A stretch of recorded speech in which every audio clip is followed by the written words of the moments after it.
आई वडील आहेत, बाप लोकांच्या इथं सालानी काम करतोय, बाप लोकांच्या वावरामध्ये दारे धरण्याचं काम करतोय. आमची आई सकाळी उठते, 2-3 गाया आहेत तिच्याकडं, गायांचा चारा पाणी करते, शिळी भाकर बांधते, कधी ताजी बांधते. आणि तीच भाकर महाराज, काही भाकर नवरे स्वतःच्या पतीला डबा पोहोच करते. आणि 11 वाजता आमची आई शेतात कामाला जाते महाराज. राब राब राब राब राब काम करते, परत संध्याकाळी घरी येते, परत सगळं काही आवरते. तिला झोपायला 12 वाजतात, उठायला 5ला उठते ती. त्यांना एक गोंडस मुलगी झाली महाराज. इतक्या आनंदानं महाराज त्यांनी अख्ख्या गावभर जिलेबी वाटली, आम्हाला मुलगी झाली. बाप म्हणला बस बस, पहिली बेटी धनाची पेटी. आणि मुलींनो सांगू तुम्हाला, अंतःकरणातून जीवापाड प्रेम करणारं पात्र म्हणजे तुमचा बाप आहे. जगाच्या बाजारात सगळ्यात जास्त प्रेम करत असेल तर तुमचा बाप तुमच्यावर प्रेम करतो. महाराज त्या बापानं इतकं प्रेम केले त्या मुलीवर. कालांतरानं त्यांना एक मुलगा झाला. महाराज मुलाला 500 रुपयाचा ड्रेस असेल तर मुलीला 1000 रुपयाचा होता. मुलाला 200 रुपयाची चप्पल असेल तर मुलीला 400 रुपयाची होती. महाराज सगळं काही मजेत चाललं होतं. मुलाचं शिक्षण केलं, मुलीचं शिक्षण केलं, मजेत चालला प्रपंच. जणू काय या जन्मावर या जगण्यावर शतदा प्रेम करावे. थोडीफार जागा घेतली, घर बांधलं, सगळं काही टामटुमीत चाललं होतं. मुलगी वयात आली. मुलीचं वय महाराज, मुलीची 12वी पूर्ण झाली आणि आता 12 आणि 6 18 पूर्ण झालं. जुन्या आई काय म्हणायची माहिती बापाला, हे बघा बोरीला बोरा आले म्हणजे लोक दगड मारणार. ही जुन्या माणसांची भाषा आहे. म्हणजे आता मुलीचं वय झालंय म्हणजे लोक आपल्याला विचारणार. एक काम करा, शेवटी आपल्याला इज्जत महत्वाची आहे. आपली पाठीवर गरिबी आहे, या पाठीवर गरिबीत एखादा चांगला मुलगा बघा, चांगला सुसंस्कारी मुलगा बघा आणि मला वाटतंय मुलीचं लग्न करून टाका. मुलीचं लग्न करून टाका म्हटल्यानंतर महाराज बापानेही विचार केला. बाप म्हणलं काय हरकत नाही, मुलीचं लग्न करायलाच पाहिजे. मग बापानं मुलीला विचारलं, ताई तुझं लग्न करण्याचा निर्णय घेतलाय आम्ही. मुलीनं सांगितलं, बाबा मला अजून 2 वर्ष लग्न नाही करायचं, 2 वर्ष शिकू द्या बाबा मला. मुलगी म्हणते बापाला, बाबा तुम्ही का माझ्या लग्नाचा निर्णय घेताय? बाबा तुमची मान मी समाजात खाली होऊ देणार नाही. बापानं मुलीवर विश्वास ठेवला. 2 वर्ष मुलीचं शिक्षण केलं. 2 वर्षानं बापानं परत विचारलं, ताई आता तुझं लग्न करायला पाहिजे. 20-21 वर्षाच्या मुलीला पाहुणे पाहायला आले काका. मुलाला मुलगी पसंत झाली. कालांतरानं महाराज त्यांचं येणं जाणं झाला. तुम्हाला सगळं माहिती आहे कोणत्या पद्धतीनं होता त्या गोष्टी. नंतर त्यांनी सांगितलं साखरपुडा अगोदर करायचा आहे. आमचा बाप सालं घालतोय लोकांच्या इथं, पण मुलगा चांगला आहे, माणसं चांगली आहेत म्हणून बापानं साखरपुडा करायचा निर्णय घेतला काका. बापानं साखरपुड्याला 500 लोक जेवू घातले. म्हणजे थाटामाटात साखरपुडा केला. एखाद्या गरीबाचं लग्न होईल असं आमच्या बापानं त्या मुलीची हौस व्हावी म्हणून त्या मुलीचा साखरपुडा केला. लाख रुपये उडवले त्या साखरपुड्याला. साखरपुडा विधी पार झाला. नंतर लग्नाची तारीख काढण्यात आली महाराज 2 महिने पुढे. साखरपुडा झाल्यानंतर 15 दिवस गेले. 15 दिवस गेले महाराज आणि अचानक एक दिवस मुलीनं सांगितलं, बाबा मला जरा कॉलेजला काम आहे, मला यायला थोडा उशीर होईल. बापानं सांगितलं ठीक आहे. ताई मुलगी कॉलेजला गेली. संध्याकाळी 6 वाजता आमचा बाप कामावरून आला आणि बापानं विचारलं, अगं बायकोला विचारलं, अगं ताई आली का? सांगितलं नाही, अजून आली नाही. बापानं पुरीचा नंबर डायल केला तर नंबर कव्हरेज क्षेत्राच्या बाहेर सांगितला. पायाखालची माती सरकल्यासारखी झाली. डोक्यावरचा आभाळ खाली आल्यासारखं वाटायला लागलं. माझ्या मुलीचा मोबाईल बंद काय येतोय? तिच्या मैत्रिणीला फोन लावला. तिनं सांगितलं मला काय माहिती नाहीये. बापानं महाराज काय करावं काय सुचेना. 1.5 महिन्यावर लग्न आलंय. पाहुण्या रावळ्यांना विचारावं तर इज्जतीचा पंचनामा होईल. ही तुम्हाला मी गोष्ट सांगत नाही, घडलेली हकीकत सांगतोय. लक्षपूर्वक आहे का? ही घडलेली हकीकत सांगतोय. बापानं महाराज 11 वाजेपर्यंत पाहिलं. मुलीचा फोन काय लागेना. अचानक महाराज भाऊ आला. भावाच्या मोबाईलवर एक मेसेज आला. नवीन नंबरवरून भावानं मेसेज पाहिला. व्हॉट्सअपला फोटो आले होते. ते फोटो महाराज दुसरे कशाचे नव्हते तर मुलीनं रजिस्टर जाऊन लग्न केलेले फोटो होते. ज्या मुलाबरोबर लग्न ठरलंय तो मुलगा नव्हता, ती तिच्या कॉलेज मधला मुलगा होता. आणि खाली लिहिलं मुलीनं, भावाला, दादा माफ कर मला, पण माझं प्रेम या मुलाबरोबर आहे, मी नाही त्याच्या सोबत लग्न करू शकत. मुलीनं त्या मुलालाही फोन करून सांगितलं, माझं प्रेम दुसऱ्या मुलाबरोबर आहे, मी नाही तुझ्या सोबत लग्न करू शकत. बापानं तेवढं पाहिलं काका, बापाच्या हातातला फोन खाली पडला, बापाची दातखिळ बसली. लोकांनी आमच्या बापाला सावरलं, बाबा सावरा स्वतः आला.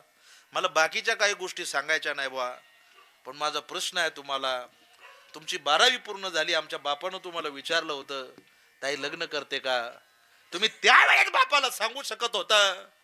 2 वर्षानंतर आमच्या बापानं परत विचारलं ताई लग्न करायचंय का, तुम्ही त्यावेळेस बापाबरोबर खरं बोलत होतो शकता.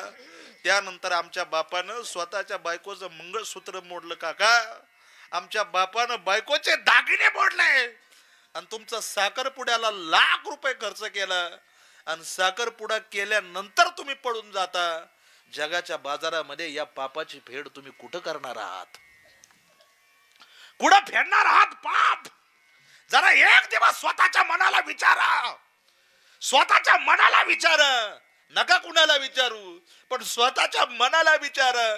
ज्या बापानं तुम्हाला न पाहता तुम्ही आईच्या पोटात होतात, तेव्हापासून तुमच्या बापानं तुम्हाला न पाहता अंतःकरणातून जीवापाड प्रेम केलं, त्याच बापाला तुम्ही वयाच्या 22व्या वर्षी धोका दिला. या पापातून तुम्ही मोकळ्या व्हाल का? देव तुमचं कल्याण करेल का? आणि तुमचं जीवन ज्या मुलाबरोबर पळून गेलाय त्या मुलाबरोबर तुमचं जीवन सुखी होईल का? याचा जरा घरी गेल्यानंतर निवांत विचार करा. आयुष्यामध्ये काय पाप केला असेल आमच्या बापानं, आयुष्यामध्ये काय पाप केला असेल आमच्या आईनं, का त्याच मायबापाला शेवटी मुलीनं असं केलं म्हणून आमच्या मायबापाला आत्महत्या करण्याची वेळ येते का? काय आग लावायची का तुमच्या प्रेमाला? आणि मी म्हणतो सौंदर्य पाहून काय प्रेम करता? सौंदर्य पाहून काय प्रेम करता? ज्यानं हे सौंदर्य निर्माण केलंय त्याच्यावर प्रेम करा, त्याच्यावर करा प्रेम. तुम्हाला प्रेम करायचंयच ना, प्रेम करायचंयच ना महाराज, इतरत्र कुणावर करू नका. प्रेम करायचंय ना माझ्या संतांवर करा, माझ्या देवावर करा.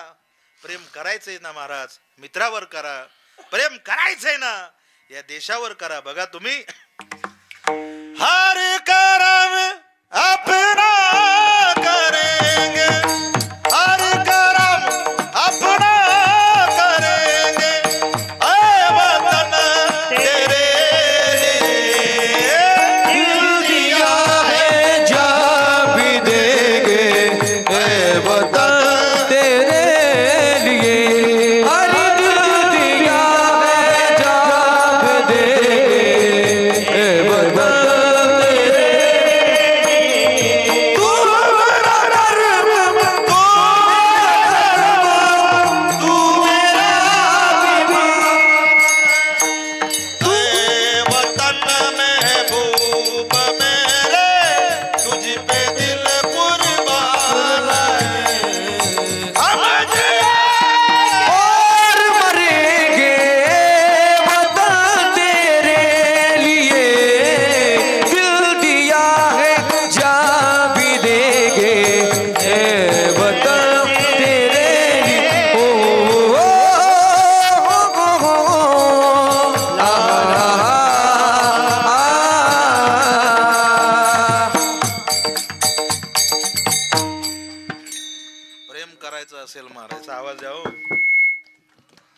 प्रेम करायचं असेल तर माझ्या भगवंतावर करा.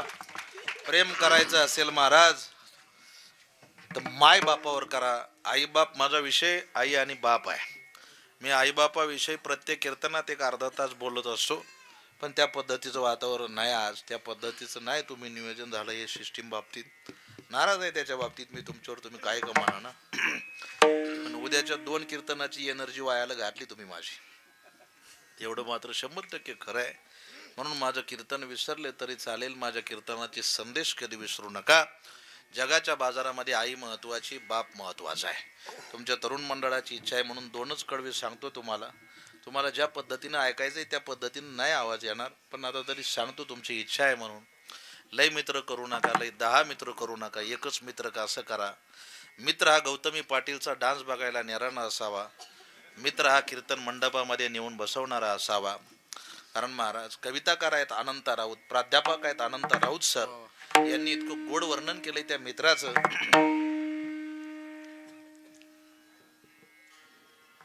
दुःख अडवा याला उंबऱ्या सारखा मित्रवन व्यामध्ये गारव्या सारखा वाट चुकणार नाही जीवन भर तुझी, वाट चुकणार नाही जीवन भर तुझी. याला विकू असलं तर सोडा. एक तू मित्र कर आरशा सारखा मित्रवन व्यामध्ये गारव्या सारखा चालताना मध्ये रात आली कधी, चालताना मध्ये रात आली कधी मित्र येतो पुढे काजव्या सारखा मित्रवन व्यामध्ये गारव्या सारखा जाळताना मला जाळताना मला जाळताना मला देह ठेवासा, जाळताना मला देह ठेवासा हात खांद्यावरी टाकल्या सारखा मित्रवन व्यामध्ये गारव्या सारखा. ज्ञानेश्वर भाऊ